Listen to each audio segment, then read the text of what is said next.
Shalom saudaraku, kita bersyukur hari ini kita berjumpa kembali dalam program Marturia Ministry. Ada begitu banyak kebaikan yang Tuhan nyatakan dalam kehidupan kita.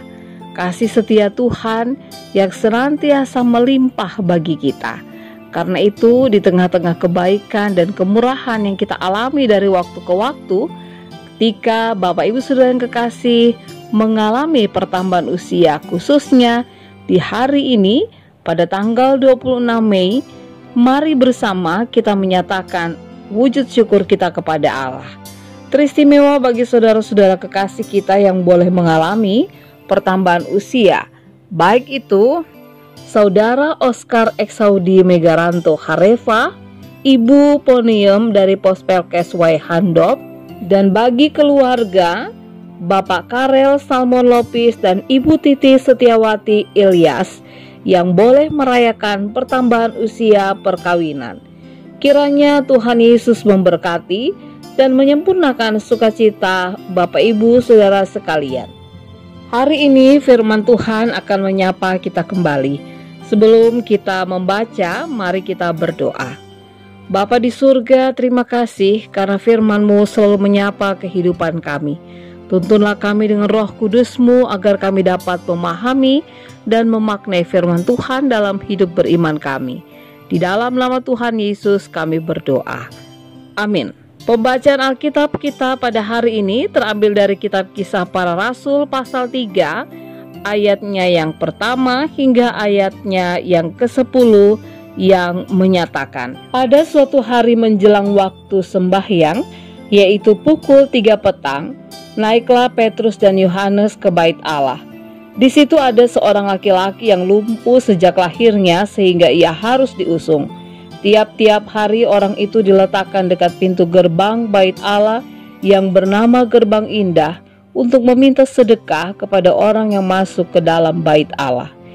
Ketika orang itu melihat bahwa Petrus dan Yohanes hendak masuk ke bait Allah, ia meminta sedekah. Mereka menatap dia. Dan Petrus berkata, lihatlah kepada kami. Lalu orang itu menatap mereka dengan harapan akan mendapat sesuatu dari mereka. Tetapi Petrus berkata, emas dan perak tidak ada padaku, tetapi apa yang kupunyai, kuberikan kepadamu. Demi nama Yesus Kristus orang Nazaret itu, berjalanlah. Lalu ia memegang tangan kanan orang itu dan membantu dia berdiri. Seketika itu juga kuatlah kaki dan mata kaki orang itu. Ia melonjak berdiri, lalu berjalan kian kemari dan mengikuti mereka ke dalam bait Allah. Berjalan dan melompat-lompat serta memuji Allah. Seluruh rakyat itu melihat dia berjalan sambil memuji Allah. Lalu mereka mengenal dia sebagai orang yang biasanya duduk meminta sedekah di gerbang indah bait Allah.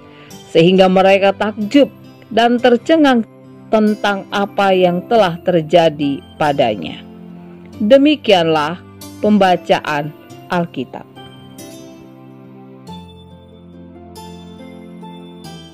Berhadapan dengan seorang pengemis yang lumpuh sejak lahirnya, yang saat itu sedang meminta-minta di depan gerbang bait Allah atau yang bernama Gerbang Indah, Petrus mengatakan kepadanya, kami tidak memiliki emas dan perak, tetapi demi nama Yesus Kristus, orang Nazaret itu, berjalanlah. Luar biasa, orang itu pun berdiri. Ia berjalan dan melompat-lompat serta memuji Allah. Ada berbagai kisah penyembuhan yang bisa kita baca di dalam Alkitab, di mana para murid Tuhan menggunakan kalimat demi nama Yesus. Bahkan kita pun menutup doa kita dengan mengatakan demi nama Yesus. Mengapa kalimat demi nama Yesus sedemikian ajaib? Memang ia bukanlah mantra, tetapi ketika kita mengucapkan demi nama Yesus, berarti kita sedang menghadirkan otoritas, wibawa, dan kuasa Yesus. Kita lihat apa yang dikatakan di dalam kitab Injil Yohanes pasal 14 ayat 13. Dan apa juga yang kamu minta dalam namaku, aku akan melakukannya, supaya Bapa dipermuliakan di dalam Anak. Jadi Pengucapan kalimat demi nama Yesus diajarkan oleh Tuhan Yesus ketika kita meminta sesuatu kepadanya. Dan Tuhan menjanjikan akan melakukan apa yang kita minta. Tetapi kita juga diingatkan ketika kita membaca kisah tentang anak-anak Skewa yang memakai kata atau kalimat demi nama Yesus untuk mengusir roh jahat. Bukannya roh jahat itu keluar, tetapi mereka malah dipermalukan oleh roh jahat itu. Mengapa bisa demikian? Kita diajarkan bukan hanya kalimat demi nama Yesus, tetapi bagaimana kita juga harus memiliki hubungan yang baik dengan nama itu sendiri. Dalam hal ini yang terpenting adalah apakah kita memiliki relasi hubungan dengan Tuhan Yesus. Jika kita menggunakan demi nama Yesus, sementara kita sendiri tidak memiliki hubungan dengan Tuhan Yesus, maka nama Yesus yang kita ucapkan tidak memiliki kuasa apa-apa. Bapak, Ibu, Saudara-saudari yang Tuhan Yesus kasihi, mari bangun dan miliki hubungan yang benar dengan Tuhan Yesus, serta gunakan otoritas wibawanya di dalam doa-doa kita. Amin. Bapak, Ibu, Saudara-saudari yang kekasih dalam Tuhan, mari kita berdoa. Bapa di surga, terima kasih untuk firman-Mu hari ini yang sudah mengajarkan kepada kami bahwa Tuhan memberikan kuasa kepada kami ketika kami menyebut nama-Mu di dalam doa-doa kami. Berikanlah kami hikmat-Mu ya Allah, dan mampukan kami untuk memiliki kepercayaan dalam hubungan yang benar dengan Tuhan.